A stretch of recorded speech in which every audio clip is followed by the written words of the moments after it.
Hi. Hello. Hey, so for those of you that don't know us, I am Jamie Weiland, and I get the pleasure of being with Dr. Sarah Vivona, and we're from Integrative Health and Wellness. I'm so excited about this topic. So every Wednesday, we get to come to you guys live just to share some of the education of the doctors. And this week, we get to talk about Thanksgiving dinner. What's coming up? I'm so excited because there's a lot of things that you and Dr. Colin do here that I just never even thought about doing or thought was a harm to my body or was good to my body. So I absolutely love these talks with them. I get so much information from them. And so, we actually did a little poll on our Facebook page and asked, some of our people, you guys, if you were going to just splurge on Thanksgiving dinner and eat whatever you wanted to eat, or if you were just going to, make better, healthier choices, because let's face it, it really is just one day. It right? doesn't matter. And so some of us are thinking, oh, it's just one day. I'm totally going to gorge and pig out. And then others are thinking, it's just one day. I'm not going to blow my entire diet over just one day. Right?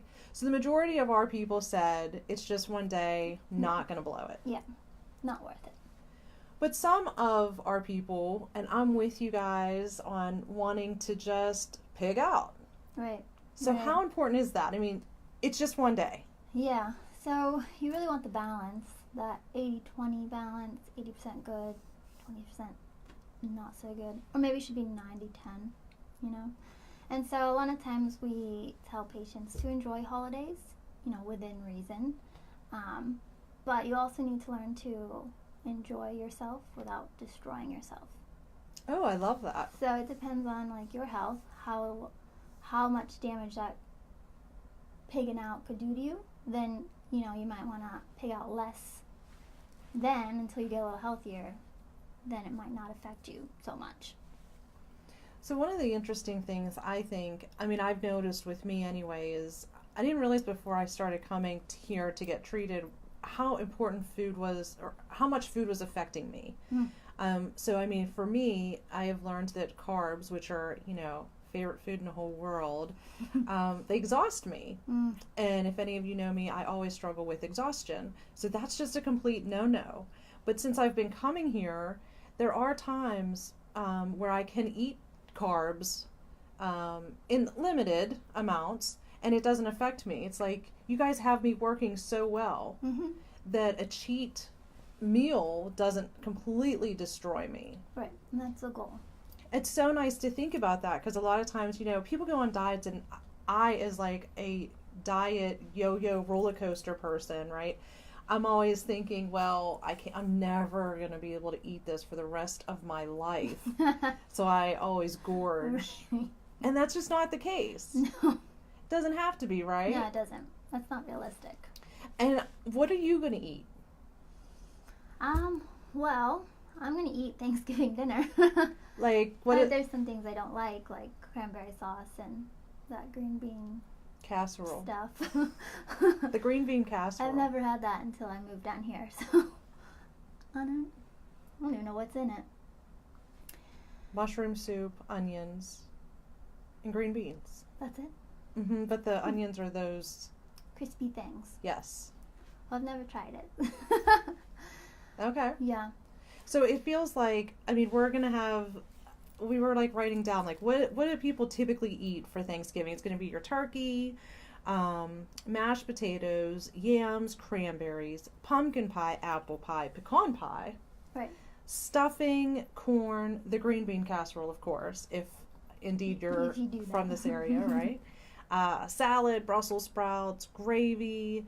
So I know, let's dissect that a little bit. I know a lot of people are concerned, they think that we get tired from tryptophan From the turkey. From the turkey. Is that a myth? Is that true? That's true. We get tired from the turkey and the carbs. And do you think there's a difference between white meat or dark meat? Is one part of the turkey better than another part of the turkey? I don't think it matters that much. They have different muscle fibers in them, but why you're eating them is, not necessarily for those specific muscle fibers. It's protein. It's a pretty good choice with what's on the menu for Thanksgiving. So, and let's just be clear. So, I mean, there's mashed potatoes, Mm-hmm. and mashed potatoes are a real whole food. Right. So I feel like this should be a go. Yes. Yeah, I mean, I really want this to be a go. you have a problem with potatoes, so it might not be a go for you. But that's like, it's that balance you need, where maybe, like, I'm okay with potatoes. They don't bother me too much. I mean, they don't inflame me, and then I have all my problems get worse from them, so I will have some. Whereas, you in the past have had problems, so that may be something you might not want, or you might. It's all about choosing. Oh, I want it. I do want the potatoes, but you're right. It could make me suffer. It's a choice where we're two completely different people. So she may eat the green bean casserole. That'd be fine, and I choose not to, but I'm gonna eat the mashed potatoes. And I think that's I just think that's one of the most awesome things about both of you guys in here is that you guys treat people not on the next diet fad, and people don't fit in a box. Mm-mm. It's just exactly what you're saying. It's like where something might work for you, it doesn't for me, but something that does work for me might not for you, because we're just different. Completely different. It is so personalized here. It's amazing. And so if any of you guys have not been here yet, and you're looking for like a nutritionist, right? That you want to find out how your body reacts to foods, you would come here. Right. Yeah, definitely. Check it out. It's so wonderful. So I love salads. I get super excited about salads. I could live on salads, I swear. That's good. Every day. I could live on them. They're pretty good for you. As long as we don't what? What? Dump on awful dressings and candied nuts and whatever else we put on salads. And even, I mean, I like beets, which are really good for you, especially if you have an iron deficiency, right? Because they're high in iron. Yeah, and they're good for your liver, too. But like the beets that I go and buy at the store, I just found out, they have sugar in them. They're like pickled. Oh, they're pickled. Pickled beets, which totally makes the salad with ranch dressing. So you can just cook plain beets. And I gotta say, I just did that on Monday. This Monday, I've never cooked beets before, and I absolutely loved them. They're easy. They were so easy. It was like roasted beets. They were delicious. But there's things like that where I feel like, we think, oh, salad, of course, this is a healthy option. But if you go to the store looking for dressings without sugar or high fructose corn syrup, soybean oil, that's awful. It's absolutely awful. Yeah. And so, what do you feel like are some of the healthiest things that we could eat for Thanksgiving as part of like the typical Thanksgiving dinner? Well, turkey, for one, that's pretty healthy. And then any vegetable, like real vegetable, not casseroles. They usually have other stuff in them, which may be good, may not be good. So the salad, my family always had Brussels sprouts. They were pretty good. And then we had like squashes. They're pretty good. So I would stick to like what you were saying, real food first. And then you can tack on, what else do we have here? The sweet potato thing with sugar and nuts on top. That's the first time I had that was when I moved here. And that's delicious, but it's probably dessert. It is a great really dessert yummy. side dish as dinner. Masked as a veggie? Is that what they consider it?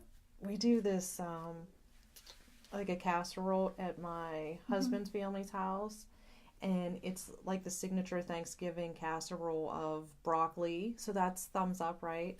But it's got cream of mushroom soup, white rice, cheese, a ton of cheese, and the kids all just go crazy over this. And, I'm like, oh, kids are getting their vegetables. With their rice. Yeah, so. I'm trying. Well, okay. And then does it, so healthy ingredient substitutions for people who are going to try to eat healthy, but they're going to be in different like in a bad situation, right? Because they're going to just be completely tempted. Right. So what are some healthy ingredient substitutions for, say, like the pie, the gravy, casseroles, things like that? So for these, you probably want to cook them yourself. If you can, if you're hosting, it makes it easy. If not, then just forcefully volunteer to bring the pies and all of that. But pie is pretty easy. You can easily substitute sugar for like monk fruit or stevia, and the evaporated milk for milk or almond milk or coconut milk, whatever you want. And then you pretty much, it cooks the same. You just have to kind of taste things as you go to make sure it has the correct flavor.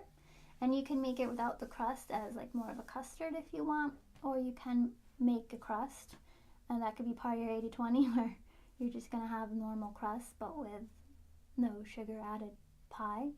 Or you could, there's lots of recipes online for like grain-free crust, so you could use almond flour to make a crust yourself if you want. It's pretty easy. Most people can't tell a difference too. So I can never tell a difference when you bring stuff in. That if you try, you can make it taste the same. the other thing too. So you on the YouTube channel, you have a bunch of recipes on there. The one is it's one of my favorite because we know that I cannot cook. It's just You can cook, Jamie. not one of my best. It's just not one of my blessings. But I cannot mess up your grain-free pita bread. Mm-hmm. It's amazing. It's so good. And then the one time here for lunch, you brought that recipe in, but you added something to it. It tasted like a dessert. Oh, I added bananas. And there was cinnamon. It was like cinnamon, just like clove. all the spices you would for banana bread.